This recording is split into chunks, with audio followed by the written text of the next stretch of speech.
Morning बेटा। Last class में हम लोगों ने चार्ज ऑन कोलाइडल पार्टिकल सीखा था।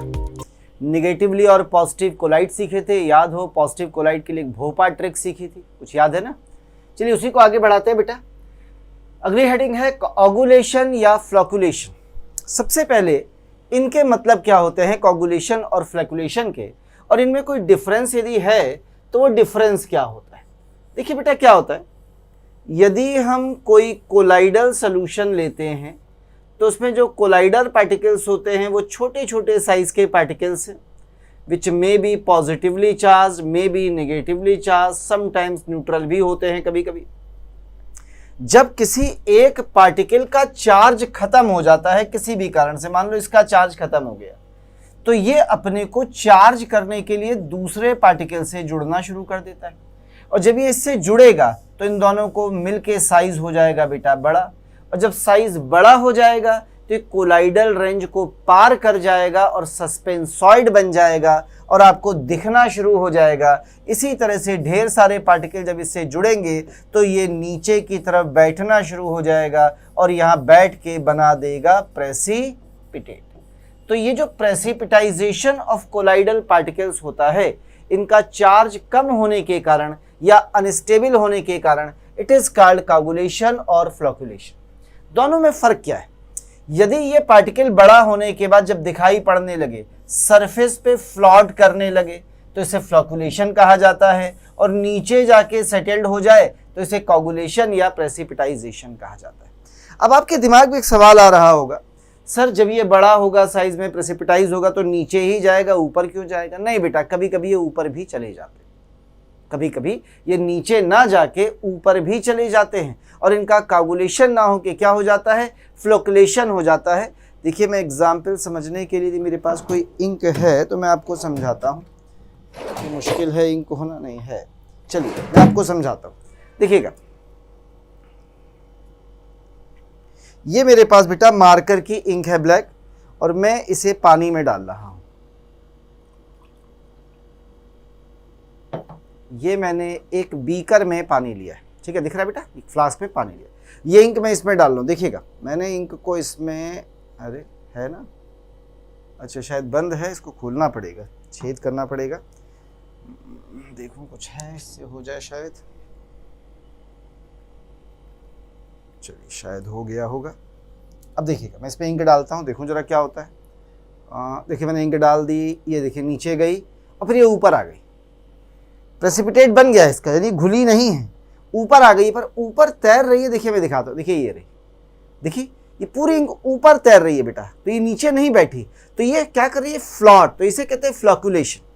तो ये फ्लॉकुलेशन होता है, और यदि यही नीचे बैठ जाती तो मैं इसी को क्या नाम दे देता, इसी को नाम दे देता coagulation.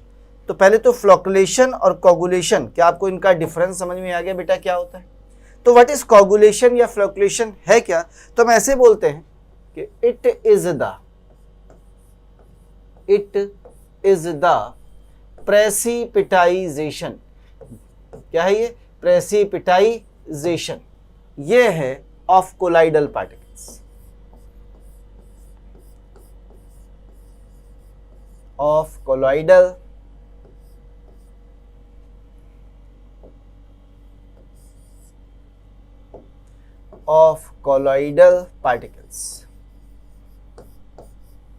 particles due to their association। किस कारण से? उनके एसोसिएशन के कारण से, उनके एसोसिएशन के कारण से। अब ये एसोसिएशन या कोगुलेशन कई कारण से हो सकता है। देखिए कारण नंबर 1, यदि ये मेरे पास कोई कोलाइडल सॉल्यूशन था और ये निगेटिवली चार्ज कोलाइडल पार्टिकल्स थे, और मैंने इसमें ऊपर से सपोज कोई इलेक्ट्रोलाइट डाल दिया, सपोज AlCl3, तो ये एल्यूमिनियम पर पॉजिटिव चार्ज होगा, ये प्लस वाला एल्यूमिनियम इसे न्यूट्रल कर देगा, दूसरे को तीसरे को न्यूट्रल कर देगा, और जब न्यूट्रल कर देगा इनके साथ जुड़ जाएगा तो साइज हो जाएगा बड़ा और कोगुलेशन हो जाएगा स्टार्ट, यानी ये तुरंत इसका प्रेसिपिटाइजेशन करा देगा। तो इसका मतलब ये है बेटा, यदि वो पूछे कि ये एसोसिएशन या कोगुलेशन क्यों हो रहा है तो आप कहेंगे किससे? By an electrolyte, electrolyte is called coagulation, इसे बोला जाता है कोगुलेशन। क्या इतनी बात समझ में आई है? और वो अपोजिटली चार्ज्ड आयन जो कोगुलेशन कराता है उसे कहा जाता है कोगुलेटिंग आयन या इफेक्टिव आयन, जो इस कोगुलेशन के लिए रिस्पॉन्सिबल होता है। तो क्या है बेटा coagulation?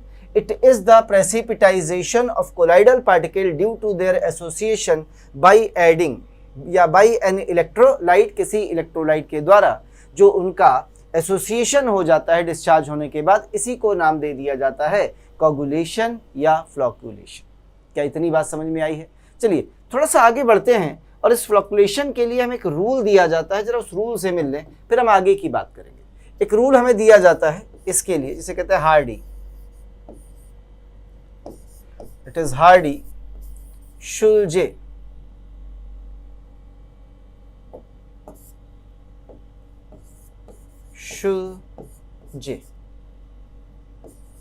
Rule. What is Hardy Schulze rule? Hardy Schulze rule का स्टेटमेंट समझ लीजिए, कहता क्या है पहले ये जान लीजिए। कहता है अकॉर्डिंग टू दिस, 2 पॉइंट है। पहला पॉइंट कह रहा है कि that ion of electrolyte which is responsible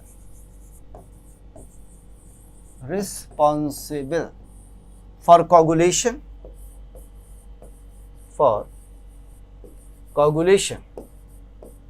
is called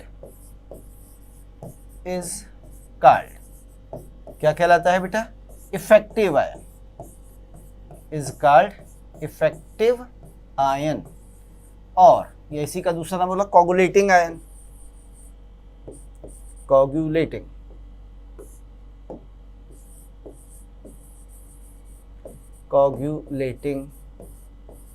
ion,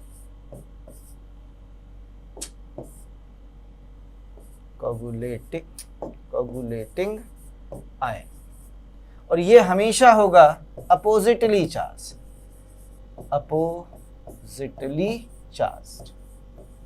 यानी यदि आपका कोलाइड पॉजिटिव चार्ज है तो ये होगा निगेटिवली चार्ज्ड आयन। पहला पॉइंट तो ये हो गया। अब जो दूसरा पॉइंट यहां पर आता है बेटा, सेकंड पॉइंट, वो क्या कहता है? जो कोगुलेटिंग पावर है, जो कोगुलेटिंग पावर है यानी कोगुलेशन कराने की power, coagulating power of effective ion, जो आपका इफेक्टिव आयन है उसकी, वो डायरेक्टली प्रोपोर्शनल होती है उसकी इट्स ऑक्सीडेशन स्टेट और वैलेंसी और मैग्नीट्यूड ऑफ चार्ज, यानी चार्ज का मैग्नीट्यूड जितना ज्यादा होगा उसकी कोगुलेटिंग पावर उतनी ज्यादा होगी। क्या मतलब है इस लाइन का, इसको समझा जाए। समझते हैं इसे एग्जाम्पल की मदद से। थोड़ा सा ऊपर चेंज कर रहा हूं, चलिए आइए। जैसे सपोज करिए कि ये हमारे पास एग्जाम्पल के तौर पे सपोज करिए FeOH का होल थ्राइस, इसका कोलाइड है। कैसा चार्ज होता है बेटा? It is positive colloid. तो इस पॉजिटिव कोलाइड के लिए इफेक्टिव आयन कौन सा होगा? Negative ion. तो निगेटिव आयन के ऊपर हमें क्या देखना है? चार्ज देखना है, ऑक्सीडेशन स्टेट देखनी है। जैसे फॉर एग्जांपल उसने पहला दिया है NaCl, दूसरा उसने दिया है K2SO4, तीसरा उसने दिया है सोडियम फॉस्फेट Na3PO4। अब जरा देखिएगा, यदि मैं इनके ऊपर आपको चार्जेस दिखाऊं सभी के ऊपर, तो इसके ऊपर चार्ज कितना है? -1, इसके ऊपर चार्ज कितना है? -2, इसके ऊपर चार्ज कितना है? -3। तो पॉजिटिव सोल के लिए कोगुलेशन कौन कराएगा? ये वाला आयन, ये वाला आयन, ये वाला आयन, ये इफेक्टिव होगा। निगेटिव वाला, तो इस इफेक्टिव आयन पर मैग्नीट्यूड ऑफ चार्ज जितना ज्यादा होगा बेटा, हम कहेंगे इसकी कोगुलेटिंग पावर उतनी ज़्यादा होगी, यानी सबसे ज़्यादा कोगुलेटिंग पावर किसकी हो गई, फॉस्फेट की, क्योंकि इसके पास नेगेटिव चार्ज सबसे ज़्यादा है, और सबसे कम किसकी हो गई, NaCl की, क्योंकि Cl के पास मैग्नीट्यूड ऑफ नेगेटिव सबसे कम है। नंबर्स नहीं देखने, केवल चार्ज देखना है बेटा, मैग्नीट्यूड ऑफ चार्ज ऑन। क्या बात समझ में आई है? तो वो आयन ऑफ इलेक्ट्रोलाइट जो रिस्पॉन्सिबल है कोगुलेशन के लिए, उसे कहते हैं इफेक्टिव या कोगुलेटिंग आयन, और ये अपोजिटली चार्ज होता है किससे, कोलाइडल पार्टिकल से। और जो coagulation power of effective ion है वो डायरेक्टली प्रोपोर्शनल होती है उसकी ऑक्सीडेशन स्टेट के, वैलेंसी के, या मैग्नीट्यूड ऑफ चार्ज के, पॉजिटिव या नेगेटिव जो भी। आइए दूसरे एग्जाम्पल से और समझते हैं। मेटल हाइड्रोक्साइड पॉजिटिव सोल थे, मैंने ये लेके दिखाया। मान लीजिए हम दूसरे एग्जाम्पल पर आ जाए, और इस बार उसने एग्जाम्पल में आपको दे दिया है सपोज AS2S3 कैसा कोलाइड है, नेगेटिव कोलाइड्स, क्योंकि सभी मेटल सल्फाइड कैसे होते हैं बेटा, नेगेटिव कोलाइड्स होते हैं, इसके लिए पूछ रहा है। और अब उसने हमें क्या दिया है, देखिए उसने हमें दिया है एक NaCl, एक उसने हमें दिया है कैल्शियम क्लोराइड, एक उसने हमें दिया है एल्यूमिनियम सल्फेट। इस बार आपको बेटा जो चार्ज देखना है, याद रखिए वो कैटायन पर देखना है, सोडियम पर, कैल्शियम पर, एल्यूमिनियम पर। तो सोडियम का चार्ज +1, कैल्शियम का चार्ज +2, एल्यूमिनियम का चार्ज +3। तो जिसमें मैग्नीट्यूड ऑफ चार्ज सबसे ज्यादा होगा उसकी कोगुलेटिंग पावर सबसे ज्यादा होगी। इसी को कहते हैं हार्डी-शुल्ज़े रूल, और ये था आपका कोगुलेशन। देख लीजिए बेटा, तो ये है हार्डी-शुल्ज़े रूल, किसके लिए, कोगुलेशन के लिए। तो कोगुलेशन क्या है फिर से समझिएगा, या फ्लोकुलेशन क्या है समझिएगा। कोलाइडल पार्टिकल्स जो होते हैं वो आइदर नेगेटिवली और पॉजिटिवली चार्ज होते हैं, और इन्हीं चार्ज के कारण उनमें स्टेबिलिटी पाई जाती है, क्योंकि यदि सभी पर पॉजिटिव चार्ज या सभी पर नेगेटिव चार्ज है तो एक दूसरे को रिपेल करेंगे, पॉजिटिव पॉजिटिव को जुड़ने नहीं देगा, जुड़ेगा नहीं तो कोगुलेशन होगा नहीं, वो स्टेबल बना रहेगा। लेकिन किसी भी कारण से यदि इनका एसोसिएशन हो जाता है, चाहे वो चार्ज के न्यूट्रलाइजेशन से हो, चाहे कोई बाहर से इलेक्ट्रोलाइट डालने पर हो, यदि इनका एसोसिएशन हो जाता है तो ये साइज में बड़े होने लगते हैं और थोड़ी देर के बाद दिखाई देने लगते हैं, and get precipitize. This phenomena is called coagulation या फ्लक्युलेशन। इसे हम कोगुलेशन या फ्लक्युलेशन कहते हैं। हार्डी-शुल्ज़े ने बताया कि कोगुलेशन के लिए जो आयन रिस्पॉन्सिबल होता है, oppositely charged ion, it is called effective या कोगुलेटिंग आयन। और इस इफेक्टिव आयन पर मैग्नीट्यूड ऑफ चार्ज जितना ज़्यादा होता है बेटा, उसकी कोगुलेटिंग पावर उतनी हाई होती है। दो एग्जाम्पल से मैंने आपको समझा के दिखाया। एक पॉजिटिव कोलाइड जिसके लिए कौन रिस्पॉन्सिबल होगा, इसके लिए रिस्पॉन्सिबल होगा बेटा नेगेटिव आयन। एक नेगेटिव कोलाइड, इसके लिए रिस्पॉन्सिबल होगा पॉजिटिव आयन। क्या इतनी बात समझ में आई है बच्चे आपको? चलिए थोड़ा सा और आगे बढ़ जाते हैं इसी में, और एक चीज़ से मैं आपको मिलाता हूँ जिसे कहते हैं कोगुलेशन वैल्यू या फ्लोकुलेशन वैल्यू। क्या नाम है? It is coagulation value, CV short में लिखते हैं, या कुछ लोग इसी को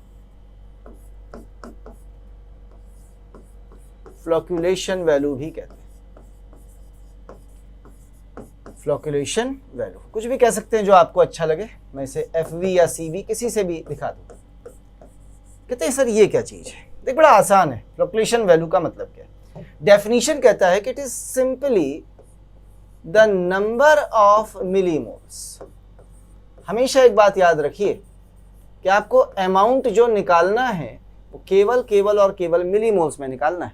number of millimoles of electrolyte जो कोगुलेशन करा रहा है, इलेक्ट्रोलाइट प्रेजेंट इन 1000 ml, या हम 1 लीटर भी कह सकते हैं, और 1 लीटर ऑफ कोगुलेटेड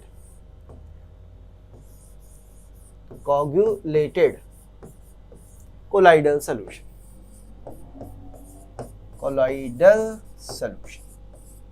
लीजिए याद रखना है 1000 ml या 1 लीटर कोगुलेटेड कोलाइडल सॉल्यूशन होना चाहिए। अब आगे बढ़ूं इससे पहले एक बड़ी छोटी सी बात समझाता हूं, सोच के देखिएगा। मैं बात कर रहा हूं फ्लोकुलेशन वैल्यू और फ्लोकुलेशन पावर की, या कोगुलेटिंग पावर, कुछ भी कह सकते हैं।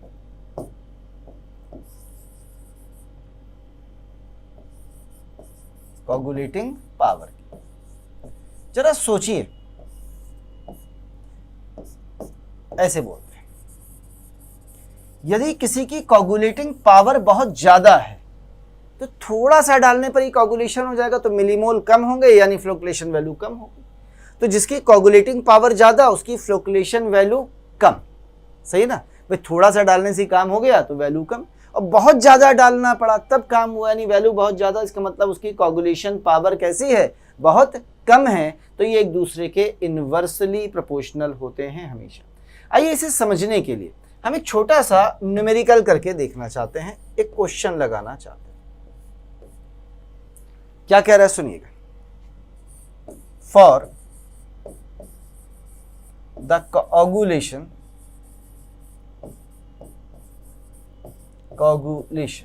of 1 liter colloidal sole, 5 ml of 1 m NaCl is required। कह रहा है flocculation value of NaCl will be. बताइए NaCl की फ्लोकुलेशन वैल्यू क्या होगी? क्या पूछा है? NaCl की फ्लोकुलेशन वैल्यू क्या होगी? आइए इस क्वेश्चन को मैं आपको जरा सॉल्व करके दिखाने जा रहा हूं बेटा, क्या क्वेश्चन है और कैसे सॉल्व होगा। सबसे पहले ये बताइए, आपको मिलीमोल्स निकालने हैं इलेक्ट्रोलाइट्स के। ये रहा आपका बच्चे इलेक्ट्रोलाइट, यही है ना। आपको मिलीमोल निकालने तो आते होंगे, कैसे निकालते हैं? मिलीमोल बराबर मोलैरिटी इंटू वॉल्यूम इन ml, यानी 5 इंटू 1 बराबर 5 आ गया। ठीक, अब बताइए volume of coagulated colloidal sol कितना होगा? बराबर बताइए, 1 लीटर लिया था यानी 1000 ml और प्लस 5 ml ये डाल दिया, ये भी तो डाला है ना, बल्कि 1 लीटर की जगह 100 ml कर लें, बहुत ज़्यादा हो जाएगा, ये थोड़ा छोटा कर देता हूँ इसे। 1 लीटर की जगह मैं इसे 100 ml कर देता हूँ। कितना कर देता हूँ? 100 ml। 100 ml। अब ठीक है, ठीक, तो ये कितना हो गया? 100 ml और प्लस 5 ml बराबर कितना हो गया? 105 ml। कैसे आपने 5 क्यों जोड़ा? देख 100 ml तो कोलाइडल सोल्यूशन है और 5 ml NaCl मिलाया, तभी तो कोगुलेशन हुआ। तो आपको 1 लीटर कोगुलेटेड कोलाइडल चाहिए था और आपके पास कितना है? 105। तो बताइए, जब आपके पास 105 ml कोगुलेटेड कोलाइडल सोल है तो उसके लिए कितने मिलीमोल रिक्वायर्ड है? 5 मिलीमोल। इतनी बात समझ में आई? आपको कितने के लिए निकालना है? 1000 ml यानी 1 लीटर के लिए। तो 1000 ml में कितना हो जाएगा? It is 5/105 into 1000। सॉल्व कर लीजिए, 21 सॉल्व कर लीजिए, 21 से 20 बन जाए 47.5 आंसर। ये आपकी फ्लोकुलेशन वैल्यू है। खास बात क्वेश्चन में केवल एक है बेटा, और वो खास बात केवल इतनी सी है कि यहाँ पर इस 5 ml को क्यों जोड़ा गया? ये इसलिए जोड़ा गया क्योंकि ये आपका कोगुलेटेड सोल्यूशन नहीं है, ये आपका नॉर्मल कोलाइडल सोल्यूशन है और हमें चाहिए था कोगुलेटेड, क्योंकि आपने बेटा डेफिनेशन में क्या बोला था? ध्यान से देखिए, आपने बोला था कि 1 litre of coagulated colloidal solution में जितने होंगे, तो हमें कोगुलेटेड कोलाइडल सोल्यूशन चाहिए था। तो मैंने कोगुलेटेड कोलाइडल सोल्यूशन का वॉल्यूम 105 निकाला। 105 में कितने मिलीमोल्स थे? 5 मिलीमोल्स। तो 1 लीटर में कितने मिलीमोल्स होंगे? ये कहलाएगी आपकी फ्लोकुलेशन वैल्यू। उम्मीद है आपको दोनों बातें समझ में आई होंगी बेटा, फ्लोकुलेशन वैल्यू क्या होती है और हार्डी-शुल्ज़े रूल क्या था। ठीक है, अब सवाल है कि इस कोगुलेशन को कराया कैसे जाता है। कहते हैं दिस कोगुलेशन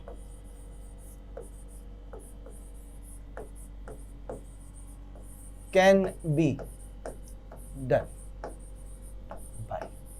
इसे आप कई तरीके से करा सकते हैं। देखिए कैसे कैसे करा सकते हैं, तरीके सीखिए। सबसे पहला तरीका है by mixing 2 oppositely charge, oppositely charged, oppositely charged colloidal solutions, इसे कहते हैं म्यूचुअल कोगुलेशन। यानी मैंने क्या किया समझिएगा, मैंने एक ले लिया है पॉजिटिव कोलाइड और एक ले लिया है नेगेटिव कोलाइड, तो ये दोनों एक दूसरे को क्या कर देंगे, न्यूट्रल कर देंगे, तो इसे बोला जाता है म्यूचुअल कोगुलेशन, म्यूचुअल कोगुलेशन। यानी दो अपोजिट चार्ज लिए, एक पॉजिटिव कोलाइड एक नेगेटिव, दोनों एक दूसरे को न्यूट्रल कर देंगे, न्यूट्रल होते ही पार्टिकल का साइज बढ़ा और क्या हो जाएगा बेटा, कोगुलेशन हो जाएगा। दूसरे नंबर पर आ जाइए, सेकंड आ जाइए। अभी बताया था, बाई एडिंग एन इलेक्ट्रोलाइट, आप एक इलेक्ट्रोलाइट ऐड कर दीजिए, तो इलेक्ट्रोलाइट का जो इफेक्टिव आयन होगा वो आपको करा के दे देगा क्या, कोगुलेशन। तीसरे नंबर पर आ जाइए, बॉइलिंग, आप उबाल के भी करा सकते हैं। यदि आप देर तक उबालेंगे तो उबालने से भी इनका जो चार्ज होगा बेटा वो खत्म होने लगेगा, ये न्यूट्रल होने लगेंगे, और जैसे ही ये न्यूट्रल होंगे ये जुड़ने शुरू हो जाएंगे, कोगुलेशन आ जाएगा। तीसरे नंबर पर आइए, एक तरीका है, चौथे नंबर पर आइए, बाई परसिस्टेंट, लगातार डायलिसिस।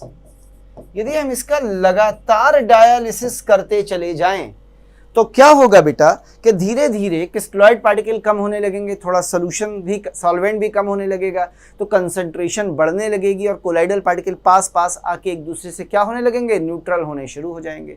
यानी न्यूट्रल होते ही उनमें क्या हो जाएगा बेटा, फौरन शुरू हो जाएगा कोगुलेशन। पांचवें नंबर पर आइए, एक प्रोसेस है जो भी थोड़ी देर में पढ़ाऊंगा, इट इज कॉल्ड इलेक्ट्रोफोरेसिस। ये क्या है अभी सिखाता हूं, इलेक्ट्रोफोरेसिस। इससे भी आप कोगुलेशन करा सकते हैं, यानी इतने तरीके से आप कोगुलेशन कराना चाहें तो करा सकते हैं अपने कोलाइडल सॉल्यूशन का। देखिए बाकी तो सब हमारा पढ़ा हुआ है, बात उठती है ये क्या चीज़ है जिसे हमने इलेक्ट्रोफोरेसिस नाम दिया। तो आइए सबसे पहले इसी को सीखा जाए और देखें कि ये कोगुलेशन कैसे करा देता है। तो अपनी हेडिंग आती है अगली, ये it is called electrophoresis.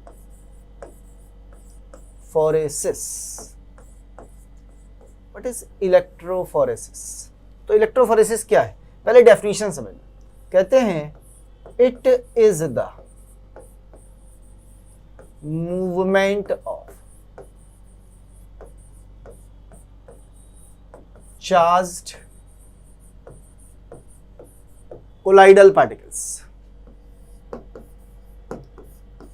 towards the oppositely charged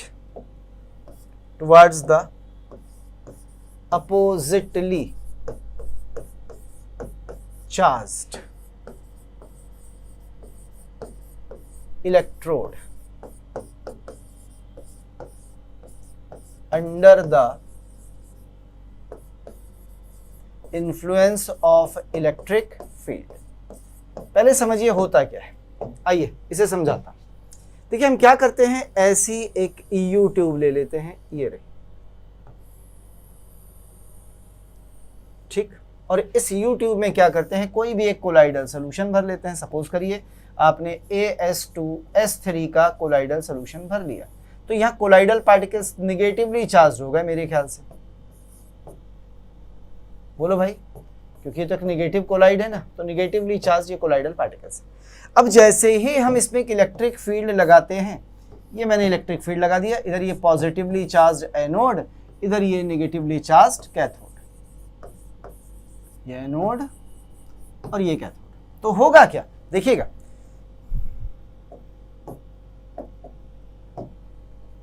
तो होगा क्या जरा समझिएगा कि जो नेगेटिवली चार्ज पार्टिकल्स नजर आ रहा है ये इधर मूव करना शुरू कर देंगे, यस और नो। बस ये जो मूवमेंट है इसी का नाम है इलेक्ट्रोफोरेसिस। अब जब ये मूव करेंगे तो थोड़ी देर के बाद होगा क्या, यहाँ जो आपने ये इलेक्ट्रोड लगा रखा है ना, कौन सा, पॉजिटिव वाला, ये सब इस पे जाके चिपक जाएंगे और जब ये इस पे जाके चिपकेंगे तो ये न्यूट्रल होने शुरू हो जाएंगे, और न्यूट्रल होने शुरू हो जाएंगे तो इनका कोगुलेशन स्टार्ट हो जाएगा। तो हम बोलेंगे कि under the influence of electric field they lose, क्या कर रहे हैं ये, लूज कर रहे हैं their charge and get coagulate coagulate. तो ये कहलाता है इलेक्ट्रोफोरेसिस। कहीं कोई डाउट हो, कोई ऐसी चीज बेटा जो आपको लग रही हो कि समझ में नहीं आई, then you have to ask, तो आप बिल्कुल पूछ सकते हैं। पर केवल सॉल्वेंट पार्टिकल गए हैं, सॉरी सॉल्यूट पार्टिकल्स गए हैं, देखिएगा सॉल्वेंट पार्टिकल नहीं गए यहाँ पे बिल्कुल। इसका मतलब इलेक्ट्रोफोरेसिस एक ऐसी प्रोसेस है जिससे हमें यह भी पता चल जाएगा कि हमारा कोलाइडल पार्टिकल पॉजिटिवली चार्ज है या निगेटिव। यदि ये पॉजिटिव इलेक्ट्रोड की तरफ गया तो निगेटिवली चार्ज है, निगेटिव इलेक्ट्रोड की तरफ गया तो पॉजिटिवली चार्ज है। तो इसे कहते हैं इलेक्ट्रोफोरेसिस, और ऐसे होता है इससे कोगुलेशन। बिल्कुल इलेक्ट्रोफोरेसिस से ही मिलता जुलता एक फिनोमिना है जो इसी से कराया भी जाता है, जिसका नाम होता है electroosmosis. What is here? Electroosmosis. What is electroosmosis? ये क्या चीज है समझना। देखना एक बार फिर से बना रहा हूं।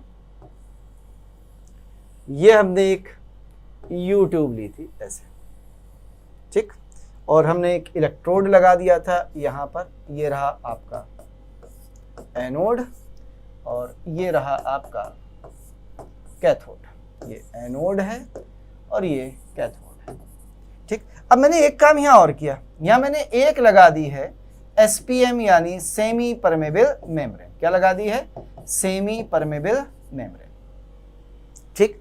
अब जरा ध्यान से समझना, मैंने इस साइड में कोई कोलाइडल सॉल्यूशन भर लिया। ये नेगेटिव कोलाइडल पार्टिकल्स है। कैसे पार्टिकल्स हैं? एक छोटी सी मिस्टेक हो गई, चलो पॉजिटिव बना देता हूं। ये पॉजिटिव कोलाइडल पार्टिकल, यानी कोई पॉजिटिव सोल भर लिया मैंने, सपोज करिए ऐसे करके। वैसे नेगेटिव ही सही थे, फिर से बनाता हूं, इन्हें हटा। ये रही हमारी यू ट्यूब। थोड़ा गड़बड़ हो गया, कोई बात नहीं, फिर से बना देता हूं, ठीक है। अब हमने भर लिया यहां पर कोलाइडल सॉल्यूशन, ठीक, और ये हमारे छोटे छोटे से कोलाइडल पार्टिकल्स हैं। ये रहे निगेटिवली चार्ज्ड। क्या मैं इन्हें सॉल्यूट पार्टिकल्स बोल सकता हूं? अच्छा एक बात बताइए, यदि सॉल्यूट पार्टिकल्स है तो इसमें सॉल्वेंट पार्टिकल्स भी तो रहे होंगे, और जो सॉल्वेंट पार्टिकल्स रहे होंगे उन पे कैसा चार्ज रहा होगा? पॉजिटिव। तो ये पॉजिटिव वाले पार्टिकल कौन से हैं? सॉल्वेंट। अब कहते हैं सर सॉल्वेंट यानी डिस्पर्जन मीडियम पर पॉजिटिव क्यों है? क्योंकि कोलाइडल सॉल्यूशन चार्ज्ड थोड़े ही ना होते हैं बेटा। कोलाइडल सॉल्यूशन ओवरऑल तो न्यूट्रल ही रहेंगे ना। ओवरऑल कैसे रहेंगे? न्यूट्रल रहेंगे। अब सपोज करिए जैसे मैंने इधर बनाए हैं ऐसे ही कोलाइडल पार्टिकल्स इधर भी रहे होंगे, तो ऐसी सिचुएशन में होगा क्या? ध्यान से सुनिएगा। चलो भाई कोई बात नहीं, अब थोड़ा सा गड़बड़ा तो गया ये मामला, मैंने पहले ठीक बनाया था। क्या बताऊं, एक काम छोटा सा कर लेता हूं, बस इसे पॉजिटिव कर देता हूं और इधर नेगेटिव लगा देता हूं, ठीक है। यानी मैंने इधर लगा दिया है कैथोड और इधर कर दिया है एनोड, कोई बात नहीं। तो ऐसी सिचुएशन में होगा क्या? ध्यान से देखिएगा, ये जो नेगेटिव वाला है ये किसे खींचेगा? इन पॉजिटिव पार्टिकल्स को। तो ये सारे पॉजिटिव पार्टिकल्स इधर से निकलते हुए यानी इस सेमी परमेबल मेम्ब्रेन से पास होते हुए इधर चले जाएंगे, और ये सॉल्यूट पार्टिकल जो हैं इनको कहीं भी जाने नहीं देगा, क्योंकि ये किधर जा सकते हैं? पॉजिटिव की तरफ, और ये यहाँ ना पहुंचे इसके लिए मैं यहाँ पर कोई स्टॉपर लगा देता हूँ ऐसे करके, ताकि स्टॉपर लगाने से क्या फ़ायदा हुआ कि यहाँ तक तो आएंगे पर इस पे जाके कोगुलेट नहीं होंगे, यानी कोलाइडल सॉल्यूशन जो यहाँ भरा हुआ है वो भरा ही रहेगा, और उसमें केवल सॉल्वेंट पार्टिकल मूव करना शुरू कर देंगे इधर। सेमी परमेबल मेम्ब्रेन से सॉल्वेंट पार्टिकल का जो मूवमेंट होता है इसको क्या कहते हैं? ऑस्मोसिस। और जब यही ऑस्मोसिस इलेक्ट्रिक फील्ड के अंडर में किया जाता है तो इसे कहते हैं इलेक्ट्रोऑस्मोसिस, इसी का नाम है बेटा। तो इसे नाम दिया जाता है इलेक्ट्रोऑस्मोसिस। क्या समझ में आया है? हटा देता हूं, थोड़ा सा और आगे बढ़ते बेटा। और अब हम लोग बात करने जा रहे हैं अगली थ्योरी, जिसे कहते हैं आखिर ये प्रेसिपिटाइज क्यों हो जाते हैं या क्यों नहीं होते, उसके लिए हम पढ़ते हैं स्टेबिलिटी ऑफ कोलॉइड्स, या इसी को हम बोलते हैं डबल इलेक्ट्रिकल लेयर थ्योरी, या और इसी के अंदर एक टर्म आता है जीटा पोटेंशियल, ये सब इसी के अंदर है। ये क्या है जरा समझा जाए। कहता है कि जब हम यहां पर किसी कोलाइडल पार्टिकल को लेते हैं, ये हमारे पास क्या है, कोई कोलाइडल पार्टिकल है, ये रहा, तो ये कोलाइडल पार्टिकल अपने आप को चार्ज करने के लिए क्या करता है, ये एडजॉर्प्शन करता है या तो पॉजिटिव आयन का ऐसे करके या किसी नेगेटिव आयन का। सपोज करिए इसने किसी पॉजिटिव आयन का एडजॉर्प्शन कर लिया, तो ये पॉजिटिव आयन इसके चारों तरफ जाके चिपक जाएंगे और जब ये चिपक जाएंगे तो इस कोलाइडल पर पॉजिटिव चार्ज आ जाएगा। आ गया सर, ये हुआ कैसे, आइए ये भी समझ लेते हैं। जैसे सपोज करिए हमने AgNO3 में पोटेशियम आयोडाइड को मिलाना शुरू किया ऐसे करके, तो इसने क्या किया समझना, AgI बनाया, ठीक, मैंने थोड़ा डायरेक्शन बदल देता हूं। इसने क्या किया, पहले AgI बनाया और ये AgI के पार्टिकल पर कौन एड्सॉर्ब हो गया, Ag प्लस आ गया, तो इसके ऊपर कैसा चार्ज आ गया, पॉजिटिव, ये पॉजिटिव कोलाइड बन गया। लेकिन क्या इस Ki का I माइनस अभी भी प्रेजेंट होगा थोड़ा बहुत, या इस AgNO3 का NO3 माइनस प्रेजेंट होगा थोड़ा बहुत, तो वो जो NO3 माइनस प्रेजेंट होगा वो कहाँ आ जाएगा, यहाँ पर। क्यों आ जाएगा बेटा ये NO3 माइनस, यहाँ पर जरा बता दीजिए। क्योंकि ये पॉजिटिव चार्ज कोलाइड, मान लीजिए आयोडाइड नहीं प्रेजेंट है, इस निगेटिव आयन को अपनी तरफ खींचेगा, यानी इसकी सरफेस पर एक निगेटिव आयंस आ जाएंगे ड्यू टू अट्रैक्शन, पर ये यहाँ के एडजॉर्ब नहीं हुए, इकट्ठे नहीं हुए, बस ये घूमते रहते हैं। यदि ये घूमते रहते हैं तो जरा समझिएगा ध्यान से, यहाँ आपको दो लेयर मिल रही हैं। एक लेयर ये वाली, ये जो लेयर है ये किसकी है, डिस्पर्जन मीडियम की, और ये लेयर कैसी है, मूवेबल चार्ज्ड लेयर। कैसी है बेटा, it is movable, movable charged layer. एक लेयर तो ये हो गई। एक अंदर देखना बेटा वाइट वाली, ये वाइट वाली ये है, ये जो वाइट वाली लेयर है ये कैसी है, it is a fixed layer. कैसी है, फिक्स्ड, ये मूव नहीं कर रही है। ये कैसी है बेटा, fixed, it is a fixed charged layer. किस पर है, डिस्पर्जन फेस पार्टिकल्स। क्या ये दोनों लेयर एक दूसरे के कांटेक्ट में है, ध्यान से देखिए, क्या दोनों लेयर्स एक दूसरे के कांटेक्ट में हैं, ये लेयर और ये लेयर। यदि कांटेक्ट में है तो इनके बीच एक पोटेंशियल डिफरेंस पैदा होगा बेटा। वो जो पोटेंशियल डिफरेंस पैदा होगा उसे नाम दिया जाएगा जीटा पोटेंशियल। तो कोलाइडल सॉल्यूशंस में होता क्या है, एक fixed charge layer of dispersion particles, dispersion phase या डिस्पर्स्ड स्टेट सराउंडेड रहती है या कवर्ड रहती है एक charged layer of dispersion medium जो मूवेबल होती है, मूव करती रहती है। और बताइए यदि ये पॉजिटिव कोलाइड है तो इसका कोगुलेशन कौन कराएगा, negative sol, sorry negative ion. तो बाहर से कोई नेगेटिव आयन यदि इस तक आना चाहेगा तो ये नेगेटिव लेयर उसे रिपेल कर देगी और इसका कोगुलेशन होने से रोकेगी, यानी इसे क्या प्रोवाइड करेगी, स्टेबिलिटी प्रोवाइड करेगी। तो इस तरीके से कोलाइडल सॉल्यूशन में स्टेबिलिटी पाई जाती है। फिर समझिएगा, मैंने एक कोलाइडल पार्टिकल लिया, अब उसने कोई ना कोई चार्ज एब्जॉर्ब किया अपनी सरफेस पर, पॉजिटिव कर लिया तो वो पॉजिटिव कोलाइड हो गया, नेगेटिव कर लिया तो नेगेटिव हो गया। यदि इसने पॉजिटिव को अपनी सरफेस पर एब्जॉर्ब कर लिया है तो ये एक फिक्स्ड हो गई है charge layer of dispersion phase. ये एब्जॉर्ब है तो फिक्स है। ये मूवेबल है क्योंकि ये एब्जॉर्ब नहीं है बल्कि ये कैसे मूवेबल या डिफ्यूज्ड चार्ज लेयर है। ये मूवेबल है या डिफ्यूज, डिफ्यूज यानी जो मूव कर सकते हो, या diffused charge layer of dispersion medium है।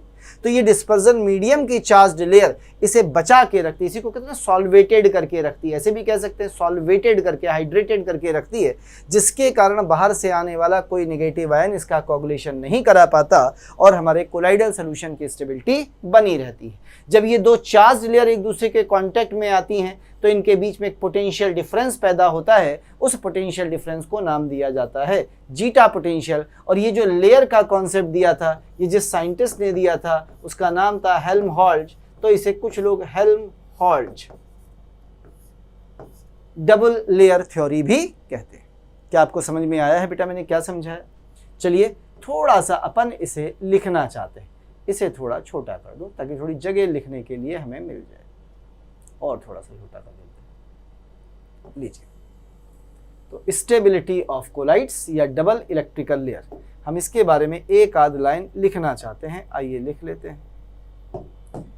चलिए भाई, अपन क्या लिखना चाहते हैं? कहते हैं इन कोलाइडल सोल्यूशन, क्या कह रहा है? In colloidal solution a fixed layer, a fixed charged layer of dp यानी dispersion phase is surrounded by a diffuse या movable charged layer of Dn which prevent या protect, prevent लिख दो, prevent its coagulation, जो इसके coagulation से इसे बचाती है। और यही कारण होता है किसका बेटा? स्टेबिलिटी का। ठीक है, अब क्या कर रहा है आगे? कहते हैं when these two charge layer in contact, ये दो चार्ज लेयर किस में है? कांटेक्ट में। So a potential difference is set up between them, इनके बीच में एक पोटेंशियल डिफरेंस सेटअप हो जाता है कार्ड, इसी को बोलते हैं जीटा पोटेंशियल, या और इसी का एक नाम और है इलेक्ट्रो काइनेटिक पोटेंशियल। लीजिए, ये है स्टेबिलिटी का रीजन, इलेक्ट्रोकाइनेटिक पोटेंशियल या जीटा पोटेंशियल, जो इन दो चार्ज लेयर के कांटेक्ट में होने के कारण सेट हुआ था पोटेंशियल डिफरेंस, उसे आपने नाम दे दिया है जीटा पोटेंशियल या इलेक्ट्रोकाइनेमेटिक पोटेंशियल। कुछ समझ में आया बेटा कैसे होती है स्टेबिलिटी ऑफ कोलाइड?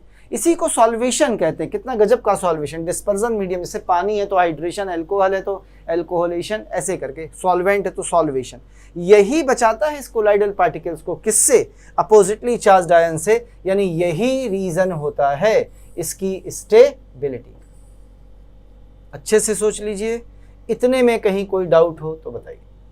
चलिए थोड़ा सा आगे बढ़ेंगे इसके बाद और अगली हेडिंग पर आएंगे जिसे बोलते हैं प्रोटेक्शन या प्रोटेक्टिव कोलाइड्स। अब अपन इनकी बात करेंगे कि ये प्रोटेक्टिव कोलाइड्स क्या बला है, इनसे मिलना है। क्या बोलते हैं बेटा इन्हें?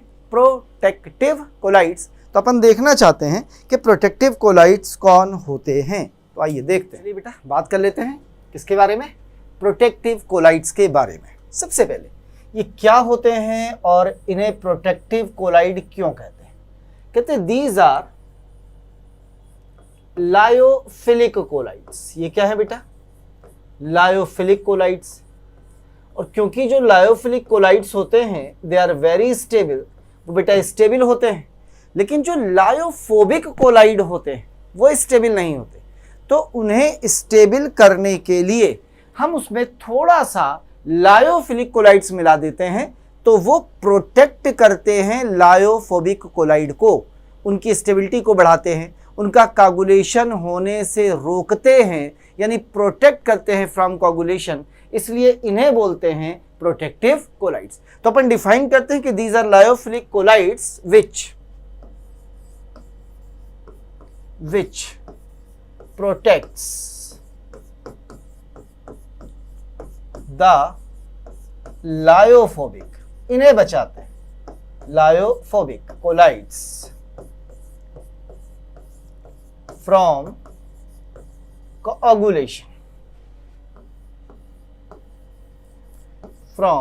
coagulation by an इलेक्ट्रोलाइट, यानी कि इलेक्ट्रोलाइट से जो उनका कोगुलेशन होता है उनसे ये बचाते हैं। अब यदि मैं इन प्रोटेक्टिव कोलाइड्स की बात करूं, इनके प्रोटेक्शन ऑर्डर में, तो सबसे बेहतरीन प्रोटेक्टिव कोलाइड बेटा होता है जिसे हम कहते हैं जिलेटिन। एक सबसे बेहतरीन प्रोटेक्टिव कोलाइड्स। इसके अलावा हीम भी एक अच्छा प्रोटेक्टिव कोलाइड्स होता है जो हमारे ब्लड में है। तभी तो इतने सारे इलेक्ट्रोलाइट्स हमारे ब्लड में होते हैं, फिर भी कोगुलेशन नहीं होता, क्योंकि उसके अंदर प्रोटीन सीरम है, हीम है, ये सारे के सारे प्रोटेक्टिव कोलाइड्स मौजूद हैं। ये कोगुलेशन से बचाते हैं बेटा। थोड़ा सा आगे बढ़ते हैं। इसके बाद आता है एग एल्ब्यूमिन। ये भी एक बेहतरीन प्रोटेक्टिव कोलाइड्स होता है। इसके बाद आता है गम अरेबिक, या सिंपल सी भाषा में गम बोल दे खाली। ये भी एक अच्छा प्रोटेक्टिव कोलाइड होता है। एंड एट द एंड, जगह थोड़ी कम पड़ी है, चलिए ख़त्म कर देता हूँ। एट द एंड एक बेहतरीन अच्छा प्रोटेक्टिव कोलाइड होता है स्टार्च। तो ये आपके प्रोटेक्टिव कोलाइड्स लिखे हुए हैं उनकी प्रोटेक्टिंग पावर में। किसका ऑर्डर लिखा है? ये प्रोटेक्टिव कोलाइड्स का ऑर्डर, प्रोटेक्टिंग पावर। ये सारे के सारे लायोफिलिक कोलाइड्स है बेटा। क्लियर? कभी भूल जाओ तो इसे याद करने के लिए एक छोटा सा गाना सुनाता हूँ, एक निमोनिक शायरी सुनाता हूँ। कहते गिला है इतना, क्या बोला? गीला नहीं बेटा, गिला है इतना। तो गिला का मतलब जिलेटिन, है का मतलब हीम, इतना का मतलब एग, एल्ब्यूमिन, एग। ठीक, कि गम में या गर्दिश में, कि गम में की ऐसी है, बस ये गम में, गम यानी गर्दिश, गम में स्टार क्यों है, यानी सितारा क्यों है, यदि ऐसे बोल दो तो भी चलेगा। सितारा क्यों है, सितारा क्यों है। लीजिए, तो कहते हैं गिला है इतना कि गम में सितारा क्यों है, या गर्दिश में सितारा क्यों है। तो गिला का मतलब जिलेटिन, है का मतलब हीम, इतना यानी एग, गम यानी गम, सितारा यानी स्टार्च। तो ये इनके प्रोटेक्टिंग पावर का ऑर्डर है। सवाल उठता है कि सर ये जो गिला है इतना कि गम में गर्दिश में सितारा क्यों है, ये इनका ऑर्डर आया कहाँ से? तो इनके ऑर्डर को बताने के लिए, इनकी प्रोटेक्टिंग पावर को बताने के लिए हम एक चीज इस्तेमाल करते हैं बेटा, और इस चीज का नाम होता है, what is it? Gold number. और इसे गोल्ड नंबर क्यों कहते हैं ये भी बताता हूं। चलिए, सबसे पहले गोल्ड नंबर किसको बताती है? प्रोटेक्टिव पावर को। और क्या बताती है कि गोल्ड नंबर? तो ये भी सुन लिया जाए, सुनिएगा। यदि हम स्टैंडर्ड गोल्ड सोल लें, इसीलिए इसे गोल्ड नंबर कहते हैं। तो हमने किसका सोल लिया है बेटा? गोल्ड का सोल लिया है। कितना ml? 10 ml। किसका सोल है? गोल्ड का, गोल्ड सोल। और ये गोल्ड सोल जो स्टैंडर्ड लिया है, छोटे छोटे पार्टिकल्स, ये किस कलर का होता है? Red colour. यदि आप इसमें ऊपर से गलती से केवल 1 ml 10% कंसंट्रेशन का NaCl मिला दें, तो ये तुरंत इसका कोगुलेशन करा देता है। क्योंकि गोल्ड एक लायोफोबिक कोलाइड है बेटा, क्योंकि मैंने आपको बताया था जितने भी इनऑर्गेनिक होते हैं वो सारे के सारे कैसे होते हैं? लायोफोबिक होते हैं। तो मैं चाहता था कि इसका कोगुलेशन रोका जाए, तो इसके लिए मैंने इसमें क्या मिलाया? पीसी यानी प्रोटेक्टिव कोलाइड। तो कहते प्रोटेक्टिव कोलाइड बहुत थोड़ा सा मिलाया, यानी इतना कम मिलाया कि इसका जो अमाउंट हमने लिया है ना, वो किसमें लिया है? इन मिलीग्राम। तो कहते हैं it is the amount of protective chloride in milligram, जो गोल्ड सोल के 10 ml में मिलाए जाने पर इसके कोगुलेशन को रोकता है, बचाता है। किससे? NaCl सोल्यूशन के 1 ml से, जिसकी कंसेंट्रेशन 10% होती है। यानी ये प्रोटेक्टिव कोलाइड अब क्या कर रहा है बेटा, इस गोल्ड सोल का प्रोटेक्शन कर रहा है, इसका कोगुलेशन होने से रोक रहा है। तो जितने मिलीग्राम मिलाओगे वही कहलाएगी आपकी क्या, गोल्ड नंबर। यानी what is the definition of gold number, क्या गोल्ड नंबर बनी, तो हम ऐसे बोलेंगे कि it is the milligram amount. ये याद रखिए कि अमाउंट मिलीग्राम में लेना है, milligram amount of protective collide,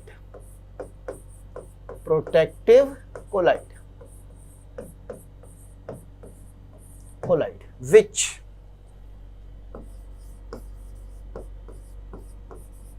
is added to 10 ml of standard gold sol. किस कलर का है गोल्ड सोल, रेड कलर का। याद रखिए स्टैंडर्ड गोल्ड सोल जो क्या करता है, to prevent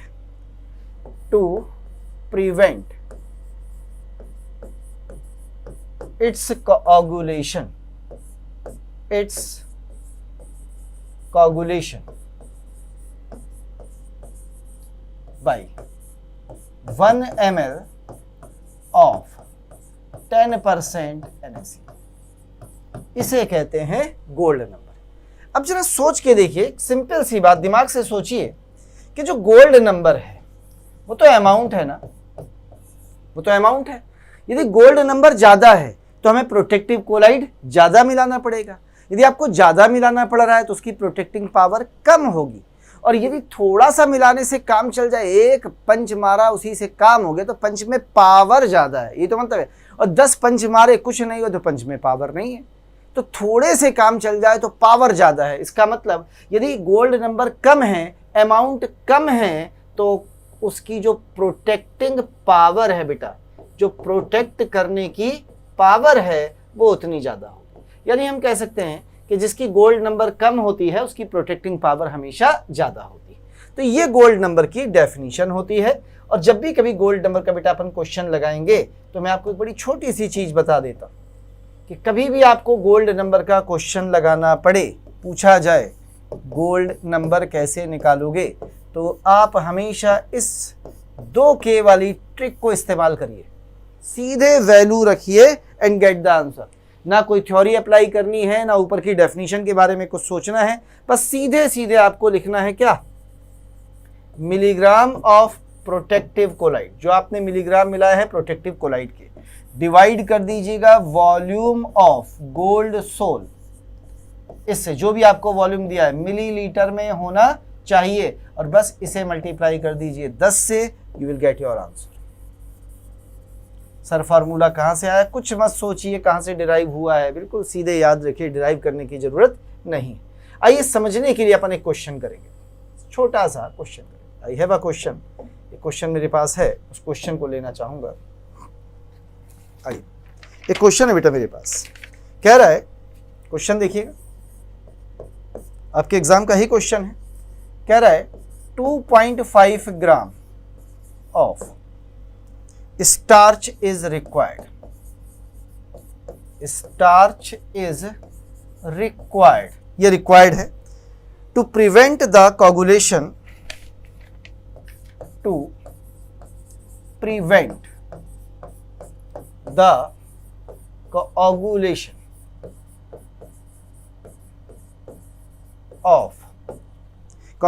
of 1 litre gold soul.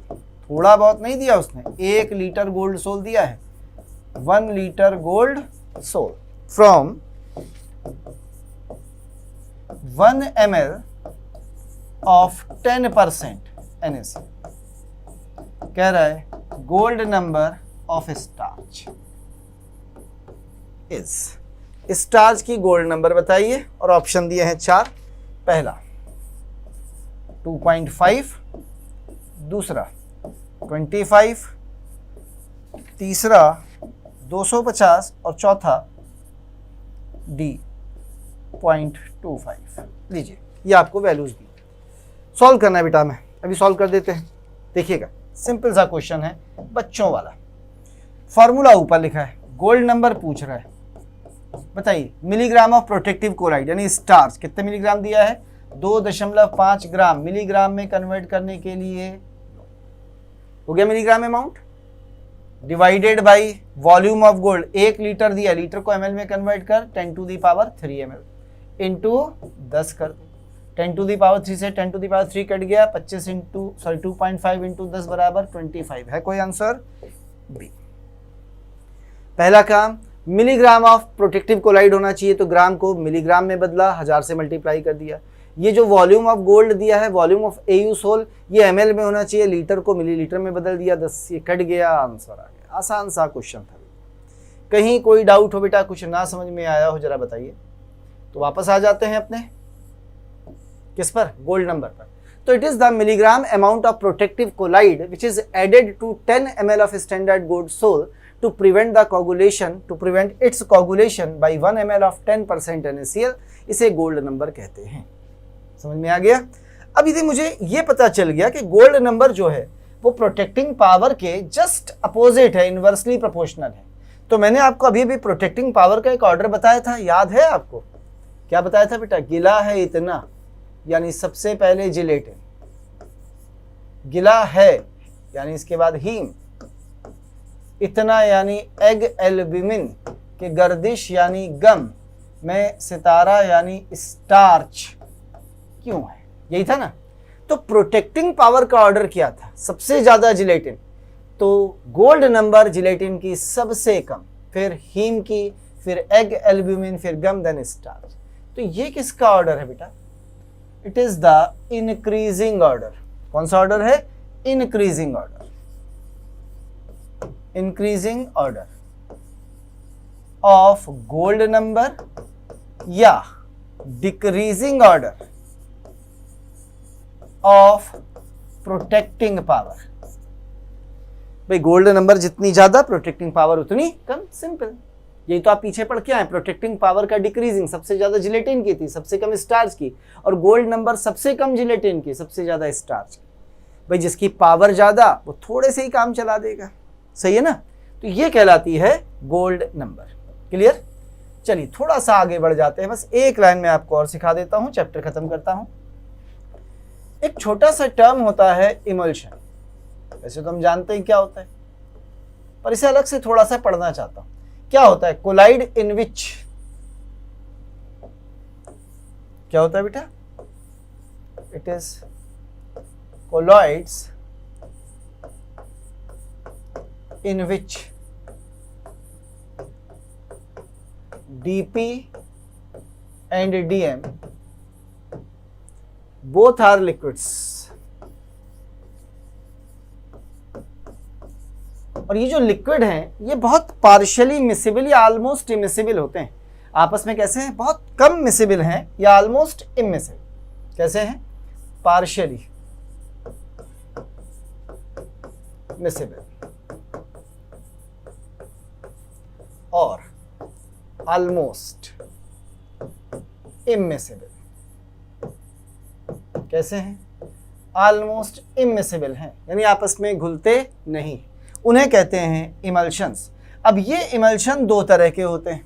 पहला ऑयल इन वाटर और दूसरा वाटर इन ऑयल। हमेशा जो ऊपर लिखा जाता है वो डीपी होता है, जो नीचे लिखा जाता है वो डीएम होता है। यानी ये डिस्पर्जन फेज है, ये डिस्पर्जन मीडियम है, ये डिस्पर्जन फेज है, ये डिस्पर्जन मीडियम है। तो जो नीचे लिखा है, याद रखिएगा, जो नीचे लिखा है वो डीएम है बेटा, यानी वाटर जो नीचे लिखा है ये क्या है? डीएम। और जो बेटा ऊपर लिखा है क्या? ओ, ये क्या है? डीपी। इसका मतलब क्या हुआ समझिएगा। ये मैंने वाटर ले लिया और इसमें थोड़ा ऑयल डाल दिया या फैट डाल दिया, ये रहा। अभी इसमें मिलेगा तो है नहीं, अलग रहेगा। मैं इनको शेक करूंगा तो ये आपस में थोड़े से मिक्स हो जाएंगे, और जब ये मिक्स होंगे तो जो बनेगा उसमें ऑयल ज़्यादा या वाटर ज़्यादा, तो नज़र आ रहा है वाटर ज़्यादा। इसका मतलब ये कैसा है? Water rich. कैसा है? Water rich. अब घर में काम करिए, आपको बनाना है, मैं आपको तरीका बताता हूँ। थोड़ा सा पानी ले लीजिए, ले लिया थोड़ा सा हाथ पे, और एक ड्रॉप केवल तेल की डाल के उन्हें ऐसे ऐसे रगड़िए, देखिए बन जाएगा इमल्शन। आराम से बनता है, ऐसा नहीं कि नहीं बनेगा। थोड़ा शेक करेंगे तो बन जाएगा, मैं आपको बना के दिखा नहीं रहा, ठीक। इसी तरह से इसमें आ जाइए, इसमें जो ऑयल है, ऑयल, ये डिस्पर्जन मीडियम है और वाटर डिस्पर्जन फेज है, इसका मतलब ये ऑयल रिच होगा। इसमें मैंने ऑयल में 2-3 ड्रॉप पानी की डाली, ठीक। जैसे वाटर रिच, इसमें वाटर ज़्यादा हो, फैट कम हो, जैसे कौन होता है, मिल्क, एग्जाम्पल मिल्क है। एग्जाम्पल जो वैनिशिंग क्रीम्स आती हैं, वैनिशिंग क्रीम है, ये कैसे हैं, वाटर रिच, लेकिन ऑयल रिच चाहिए। अब देखना ऑयल रिच कौन होता है, ऑयल रिच बड़ा आसान है पहचानना। बटर को देखिए, बटर में पानी ज़्यादा है कि ऑयल ज़्यादा है, ऑयल ज़्यादा है, फैट ज़्यादा है, जबकि मिल्क, दूध में पानी ज़्यादा होता है बेटा, फैट कम होता है, सही है ना। तो बटर कैसा हो गया, ऑयल रिच हो गया। कॉड लिवर ऑयल कैसा हो गया, ऑयल रिच हो गया। जो कोल्ड क्रीम होती हैं, कौन सी क्रीम, कोल्ड क्रीम, वो कैसी होती हैं, ऑयल रिच होती हैं। तो लीजिए ये कैसे हैं, ऑयल रिच, ये कैसे हैं, वाटर रिच। कहते हैं इमल्शंस बहुत स्टेबल नहीं होते, इसलिए हम इन्हें स्टेबल करने के लिए इनमें एक चीज मिलाते हैं जिन्हें बोलते हैं इमल्शीफाइंग एजेंट या इमल्शीफायर्स, इमल्शीफायर्स या इमल्शीफाइंग एजेंट। ये क्या करते हैं बेटा, दे स्टेबलाइज द इमल्शंस, ये इन इमल्शन को क्या करते हैं, स्टेबल बनाते हैं, emulsions, they stabilize the emulsions, ये इमल्शन को क्या करते हैं, स्टेबल बनाते हैं। तो ये कहलाते हैं इमल्शीफायर्स, इन्हें इमल्शीफायर्स कहते हैं। एच लग गया गलती से, कोई बात नहीं, आप समझ लेंगे। इमल्शीफायर्स लाइक, जैसे फॉर एग्जांपल जो इलेक्ट्रोलाइट्स होते हैं ना, ऑर्गेनिक कंपाउंड इलेक्ट्रोलाइट, जैसे सोप है, जैसे डिटर्जेंट है, जैसे सीरम प्रोटीन होता है, प्रोटीन ले लेता हूं, प्रोटीन है, जैसे प्रोटीन है, एक्सेट्रा, ये सारे के सारे बेटा क्या होते हैं, इमल्शीफाइंग एजेंट्स होते हैं। यानी ये इमल्शंस बनाते हैं, इमल्शन को स्टेबिलिटी प्रोवाइड कराते हैं, जो भी इमल्शंस हैं उन्हें स्टेबलाइज करते हैं, तो इन्हें इमल्शीफायर या इमल्शीफाइंग रिएजेंट्स या एजेंट्स कहा जाता है। बस ऐसे ही बता दिया, कभी क्वेश्चन ना पूछ लिया जाए, बाकी कभी हमसे पूछा जाएगा नहीं, कोई खास यूज भी इसका नहीं था।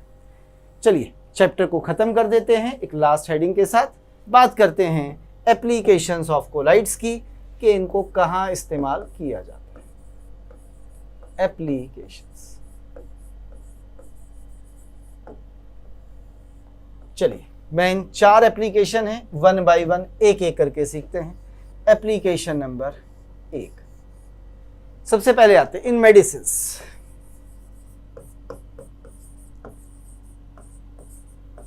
अब एक बड़ी सिंपल सी चीज है, देखिए कहते हैं यदि मेडिसिन्स को हम कोलाइडल स्टेट में ले लें तो ज़्यादा डिस्पर्स हो जाएंगी, और जितनी ज़्यादा डिस्पर्स होंगी उतना बेटा इफेक्टिवली वर्क करेंगी, दे बिकम्स मोर इफेक्टिव, वो उतनी ज़्यादा इफेक्टिव हो जाती हैं। तो बहुत सी मेडिसिन्स हैं जो कोलाइड्स की फॉर्म में पाई जाती हैं और इन्हें हम इस्तेमाल भी करते हैं। आइए कुछ मेडिसिन्स के बारे में मैं आपको बता भी देता हूँ। जैसे शायद आपने कभी कुछ नाम सुने होंगे, सिल्वर का कोलाइडल सोल्यूशन, यहाँ लिख देता हूँ, कोलाइडल सोल ऑफ सिल्वर, जिसे आप आर्गायरोल कहते हैं। इसे आप आई लोशन की तरह इस्तेमाल करते हैं, आंखों की रोशनी बढ़ाने के काम में आता है, मतलब आंखों में डाल दिया जाता है, रोशनी क्या बढ़ाएगा, आई लोशन की तरह इस्तेमाल करते हैं। जैसे आप कोलाइडल एंटीमनी ले लें, कोलाइडल एंटीमनी ले लें, ठीक है। तो आप इसे यूज करते हैं किसके लिए, टू क्योर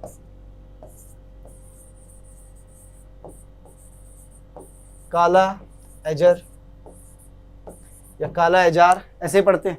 काला एजार जानते हैं ना, एक फीवर होता है जो सैंड फ्लाई के काटने से होता है, एजार यानी टेम्परेचर फीवर, और काला मतलब काले काले चकत्ते पड़ जाते हैं, बच्चों को वो काट लेती है सैंड फ्लाई, छोटी छोटी सी बहुत छोटे मच्छर जैसे होते हैं, काट लेते तो चकत्ते पड़ जाते हैं बेटा, काले काले, उनसे बुखार आ जाता है। तो उसको दूर करने के लिए, काला आजार को दूर करने के लिए हम किसे इस्तेमाल करते हैं, कोलाइडल सोल्यूशन ऑफ एंटीमनी को इस्तेमाल करते हैं। इसीलिए कोलाइडल सोल ऑफ सल्फर को टू क्योर स्किन डिजीज के लिए इस्तेमाल करते हैं, जो स्किन डिजीज होती हैं उनमें इस्तेमाल करते हैं, यानी स्किन क्योरिंग के लिए इस्तेमाल करते हैं। Cure skin, to cure skin, ठीक है, स्किन डिजीज को क्योर करने के लिए इस्तेमाल करते हैं। और देखते हैं थोड़ा सा, जैसे एक होता है colloidal gold, colloidal gold intramuscular injection बनाए जाते हैं, इंट्रामस्कुलर इंजेक्शंस में इस्तेमाल करते हैं इसे। और देख लीजिए, जैसे एक होता है मिल्क ऑफ मैग्नीशिया, जानते हैं मिल्क ऑफ मैग्नीशिया, ये मैंने आपको पढ़ाया था एल्कलाइन अर्थ मेटल्स में। मिल्क ऑफ मैग्नीशिया क्या है, MgOH का होल ट्वाइस, इसे इस्तेमाल करते हैं किसके लिए, इन स्टमक डिसऑर्डर, यदि पेट में कोई दिक्कत है तो इसे इस्तेमाल करते हैं। दिक्कत मतलब गैस्ट्रिक एंटासिड होता है, सिंपल सी बात, एसिडिटी बन रही, कोई दिक्कत हो रही है, तो इस तरह से हम इसे कहाँ इस्तेमाल करते हैं बेटा, मेडिसिन में यूज करते हैं। तो आपने बताया कोलाइडल सोल ऑफ सिल्वर अर्गायराल कहलाता है, हाइलोशन होता है, एंटीमनी को कालाजार में यूज करते हैं, कोलाइडल सोल्यूशन ऑफ सल्फर को स्किन डिजीज में यूज करते हैं, कोलाइडल गोल्ड को इंट्रामस्कुलर इंजेक्शंस में यूज किया जाता है, मिल्क ऑफ मैग्नीशिया आपके सामने MgOH का होल ट्वाइस लिखा हुआ है, इसका सस्पेंशन भी ले लेते हैं कभी कभी, ठीक, तो इसे यूज किया जाता है स्टमक डिसऑर्डर्स के लिए। इस तरीके से हम इन्हें इस्तेमाल करते हैं किसमें, मेडिसिन में। आइए आगे बढ़ते हैं थोड़ा सा।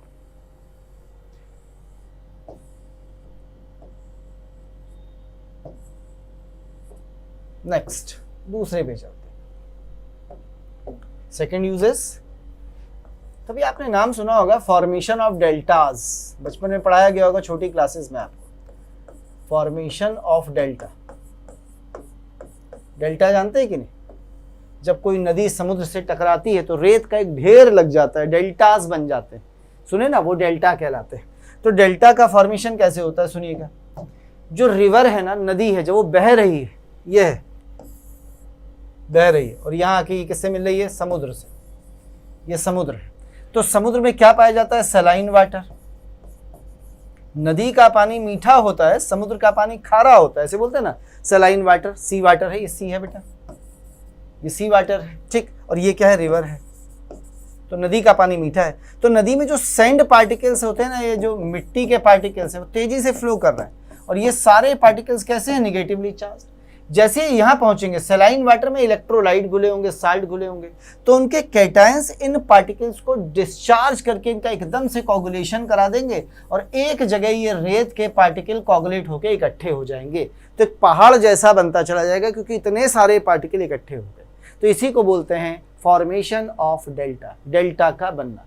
जो नदियां हैं उनका पानी मीठा है, यानी उसमें साल्ट नहीं है, पर उसमें सैंड पार्टिकल है मूव करते हुए, साथ ही साथ मिट्टी के पार्टिकल्स हैं बेटा, और ये सब निगेटिवली चार्ज सोल हैं, निगेटिव पार्टिकल्स हैं। जैसे ये समुद्र में मिलेगी, ये सलाइन वाटर है, सॉल्टी वाटर है, यहाँ पर साल्ट होंगे, इलेक्ट्रोलाइट्स होंगे, कैटायंस होंगे, वो तुरंत इन्हें क्या कर देंगे, कोगुलेट कर देंगे, और एक ढेर लगा देंगे रेत का, जिसे नाम दिया जाता है डेल्टा। तो ये डेल्टा का फॉर्मेशन ऐसे होता है। यदि पूछा जाए कि क्या लिखेंगे आप डेल्टा फॉर्मेशन में, तो बेटा मैं ऐसे लिखूंगा फॉर्मेशन ऑफ डेल्टा में कि निगेटिवली चार्ज पार्टिकल, कैसे, negatively charged particles of sand and clay in river when goes to sea, they get coagulated by saline water to form,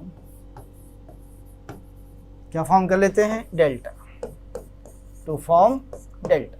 ऐसे करके डेल्टाज बनते हैं। पूछा जाए डेल्टा कैसे बना, तो बेटा ऐसे बना कि निगेटिवली चार्ज पार्टिकल्स सैंड और क्ले के जो थे in river when goes to sea, जब ये सी में जाती है दे गेट कोगुलेटेड, वो कोगुलेट हो जाते हैं by saline water to form delta, और क्या फॉर्म कर लेते हैं बेटा, डेल्टा फॉर्म कर लेते हैं। ये था दूसरा। तीसरे पर आ जाइए, बात करते हैं टैनिंग ऑफ लेदर की। टैनिंग का मतलब है क्लीनिंग, टैनिंग ऑफ लेदर। देखिए जानवरों की खाल बड़ी सॉफ्ट होती है, तो इतनी हार्ड कैसे हो जाती है? तो हम क्या करते हैं टैनिंग ऑफ लेदर में, यानी क्लीनिंग ऑफ लेदर में हम करते क्या है बेटा, एक मिनट बस, चलिए। टैनिंग ऑफ लेदर में, क्लीनिंग ऑफ लेदर में हम करते क्या है? It is the cleaning of leather, it is cleaning of leather by a sole of potash alum, potash alum. एक पोटाश एलम का सोल लेते हैं। अब वो पोटाश एलम में जो पॉजिटिवली चार्ज पार्टिकल्स है ना एल्यूमिनियम वगैरह के, वो क्या करते हैं, दे coagulate the impurities and make the leather clean and hard। वो लेदर को कैसा बना देते हैं, साफ कर देते हैं और मेक इट हार्ड। तो ये कहलाती है लेदर की टैनिंग करना। टैनिंग होता है ना, टैंस, धब्बे, हमारे कभी चेहरे की भी टैनिंग होती है ना, बहुत सारे टैन बार टैनिंग करना, चेहरे की कोई दाग बाग हो जाते हैं, सफाई कर देते हैं, तो वही है ये टैनिंग। तो हम लेदर की क्लीनिंग कर रहे हैं बेटा, किससे, a solution of potash alum से, जो क्या करता है, कोगुलेट कर देता है इम्प्योरिटीज़ को और लेदर को साफ करके उसे कैसा बना देता है, हार्ड बना देता है। तो ये कहलाती है टैनिंग ऑफ लेदर। चलिए एक लास्ट एप्लीकेशन बस और देख लेते हैं बच्चे, चैप्टर को खत्म करने से पहले। And this last application is removal of carbon particles